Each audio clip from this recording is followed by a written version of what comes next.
Hi, I'm David Vande Berg of Vande Scales, and this is SmartTech.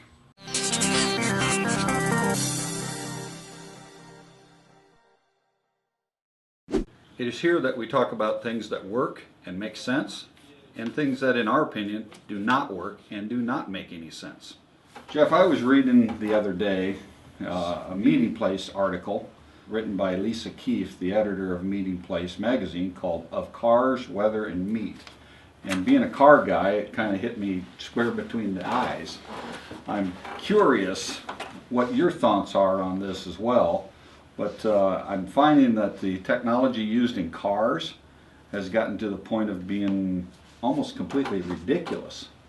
And I'm seeing a real parallel between what's happening in cars and what's starting to happen to the equipment that's used in our customers' processing facilities, and the tremendous amount of complexity that's now being put onto these floors. And it boggles my mind. It was interesting, and I thought Lisa's article just nailed it and hit it right on the head.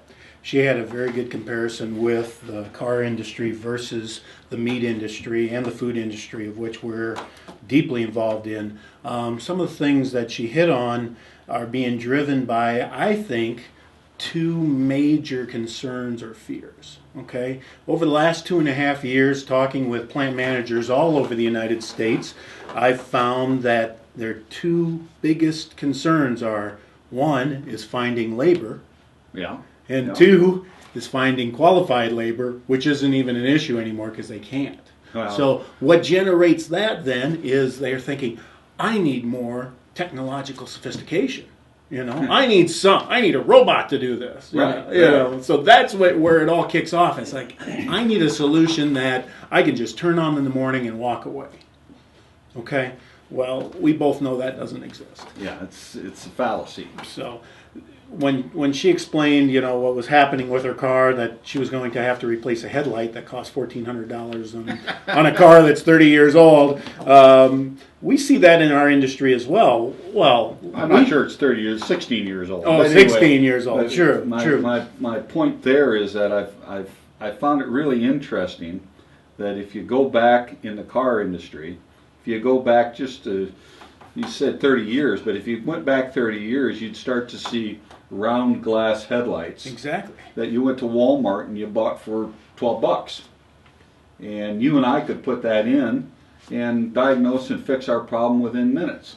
Now you take your car, you have a headlight go out, and you can't figure out what the heck's going on. You take it into your dealer and they quote you, well, in her case, I think it was $1,400.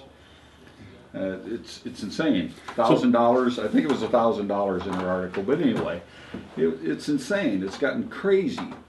Get a load of the last paragraph. Before you invest in that new technology for your company, make sure that you can afford it. Yeah. Not only the payments and the depreciation, but the maintenance and repair. Make sure that you have ready access either on staff or through on-call service to technicians with the electronic savvy to keep those machines healthy. Isn't this interesting if you compare this to a lot of our competitors? High tech, high tech, high tech. Just call them to get them out there. Oh, I'm sorry, we can't get out there for a few weeks. And when they come out, I'm hearing stories here. I'm hearing stories about how these people are there for basically a few hours and then they leave to fly home. Exactly. Well, she goes on to say, gone are the days that a canny mechanic knew just which bolts to tighten and keep the equipment purring. And while you're at it, go a step further, invest in training and educating the next generation of machine whisperers at your local high schools and community college. If you build these systems with enough technology to satisfy the needs, but simple enough that the technicians can be trained and easily replaced, now you've got something that can long-term take care of that customer's needs. And if you build the robustness, the anti-obsolescence into it, and reasonable parts pricing, and if it's easy to repair, what more can you want? I mean, It doesn't get any better than that. I think that's the 4 points of success. Yeah, yeah. Really is. So So we're on the right track, and we may not be the biggest, but it's my goal to be the best.